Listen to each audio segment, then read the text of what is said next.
I think it's a pretty common belief, but I just want to be pretty clear up front that awakening, or what people call awakening, doesn't give you all the answers. It dissolves the questions. So, one commenter on here that I enjoy happens to be very curious. He's probably asked me 85 questions. Was getting frustrated because he said he doesn't see what I see. And I get it. I was there. I was one of the frustrated commenters on other guys' pages back in the day. And as I've said before, I was borderline rude to a few of them because I was just arguing, like, what is it? What is it? What do you see? How do you find this? And everything I did to gain something, to find it, to have an experience, to become awakened, failed. And it was in that failure that it happened. So, man, the ego is so tricky. So the thoughts just run on autopilot, if you ever noticed. Whether you're aware of them or not, they're running 24/7. Until the minute you fall asleep, and then the second you wake up. Do you notice they're going as soon as you wake up? It's just autopilot. It's part of the program. It will go based on experiences, brain activity, memories, all the stuff that it's been programmed with. Thoughts just run. They're always going. So when I describe this process of having an ego death, it's not that the ego dies and becomes eliminated. It's still there. It's still operating.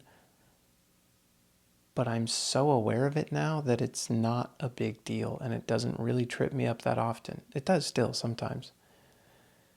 And occasionally something will come up I didn't see or didn't notice. Well, I lived in my thoughts and was identified with them. I really, really thought that there was truly secret knowledge that I was unaware of.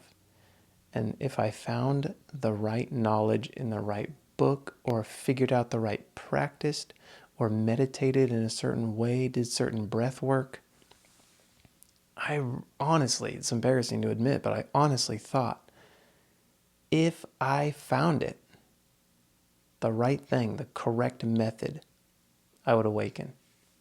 That's what I thought it was. That was a complete ego trap. And I was so identified with my thoughts, I didn't even notice. So what happens is either you have a switcheroo of identity, you go from head to heart, or what is more likely is what happened. It's hard to explain. The identity with thoughts just dissolves, and then it doesn't land anywhere else. So you don't develop a new identity. You land in the nothing, in the void. So all the questions that you ask, that you think are going to get you closer, that are actually bringing anxiety and frustration and seeking and wanting, that is the problem, not finding the answer. It's the mechanism that you're identified with that is seeking an answer that is actually the issue. Now, the second problem, I'm sorry to give you all the problems in this video, is that there's nothing you can do about it, because doing anything is also part of the problem. Man, this sounds depressing. Okay, let me try to rephrase it. Maybe not the truth, that's the wrong word. The peace, the relaxed nature, the love, the contentment, the general feeling that I live in now, I would say peace is the most accurately described, is because I'm not doing or seeking anything conceptually. I am just okay, resting in, that's not even the right word, resting is a doing, just being in the void, the unknown, the mystery. Popular Zen saying is, what was your face before your parents were born? I think that's what it is. Like, try to think about it. Who were you before you were born? Who are you after you die? Everything that comes with this body, including emotions, thoughts, physical makeup, all of this, sensations, all of that is a temporary existence, but you're not temporary. You are eternal, trapped in temporary. You are all-knowing, trapped in limited awareness. It's a divine joke, honestly. So, the limited awareness, the temporary, the ego, it wants answers. But that's part of the game. That's part of this game. And in the game, you don't find it. There's nothing to find in the game. But what happens is you play the game until you're absolutely exhausted, and there's no way I can do this for you. There's no way I can speed this up. There's nothing I can say that's going to help. You just have to do it. You have to run until you can't breathe and you fall down, and your physical body perishes. But you get up and you realize, still alive. What happened? Who am I? What is this that is still alive after my body died? It's that comes online when you absolutely get exhausted trying to find the answers in the game. It's like the game gets turned off, but you're still there. And then you wonder, well, this is kind of strange. The strangeness is not conceptual and it doesn't have an answer. That's why when I do a video response to a question, I often kind of try to get beneath the question and not really answer it conceptually, because it won't help. Your ego will have you thinking, if I get this answer, that'll be it. I will find it. I will awaken. But it will do that forever. As soon as you find an answer, you'll have another question. Then you'll find an answer, then you'll have another question. That has to be sat with and seen through and exhausted and felt.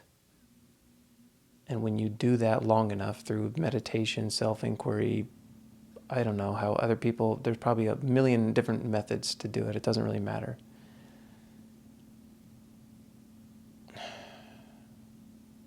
Your awareness of the faulty nature of mind grows. And as painful as it is, you start to disidentify and not believe and start to see through all of this conceptual bullcrap. So what I said in the beginning of this video is, it doesn't answer your questions. It dissolves them, because you see through the entire mechanism of finding answers to questions.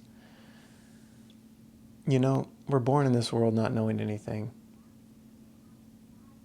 If we are eternal, if we did pre-exist, which I tend to believe we do, I have no proof.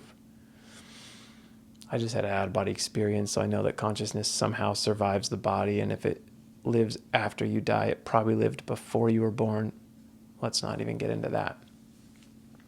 But if that's the case, when you wake up as a baby and you have amnesia and you don't remember, and then you grow up thinking that your parents know all the answers that they know.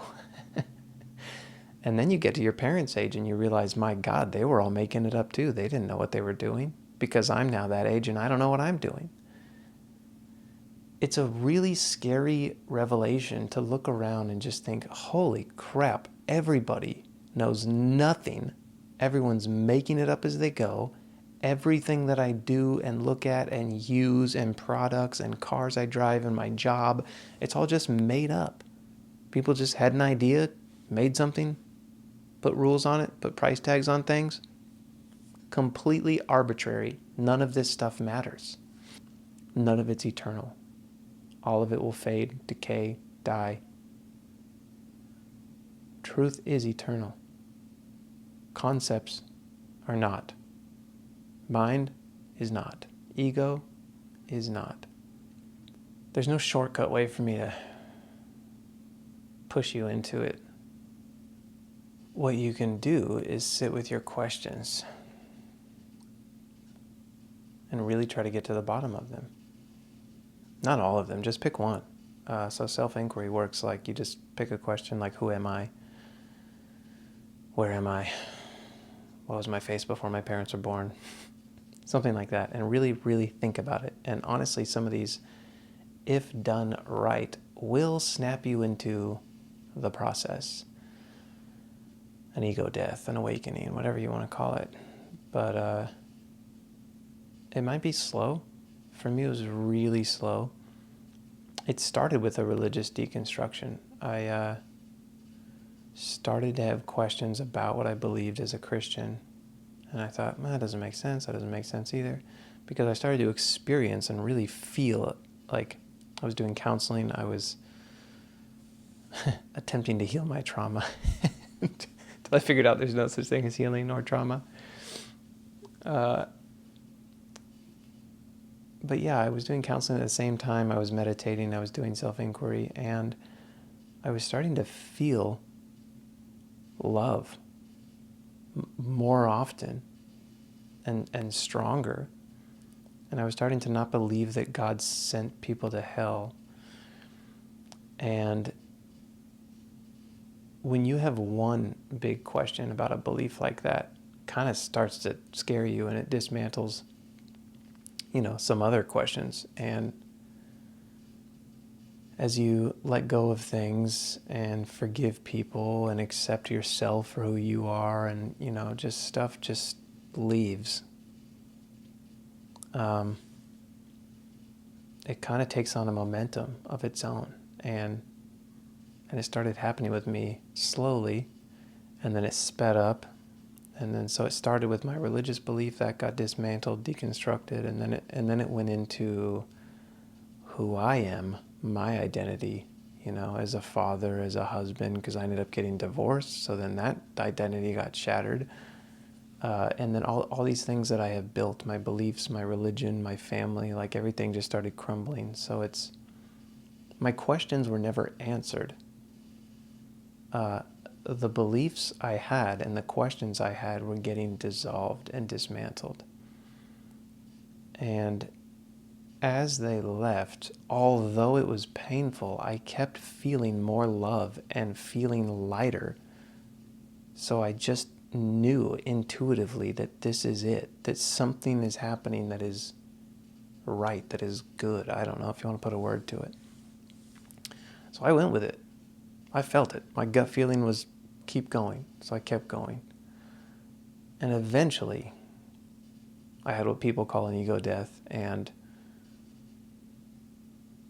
I just got up from the floor one day and carried on with my life, and I didn't have any more questions. And I experienced more peace than I've ever felt in my life. And now I share, and people have questions, and I get it. And I try my best to help point to the fact that the answers to those questions are not what you want. But it's a challenge. So if you're still here and you're still watching, thank you, and I'll do my best. Maybe it'll be helpful, maybe it won't be. But I enjoy talking about these things, so I'm probably going to keep doing that. Because the more I share and the more I get to try to put it in conceptual language, it helps me as well.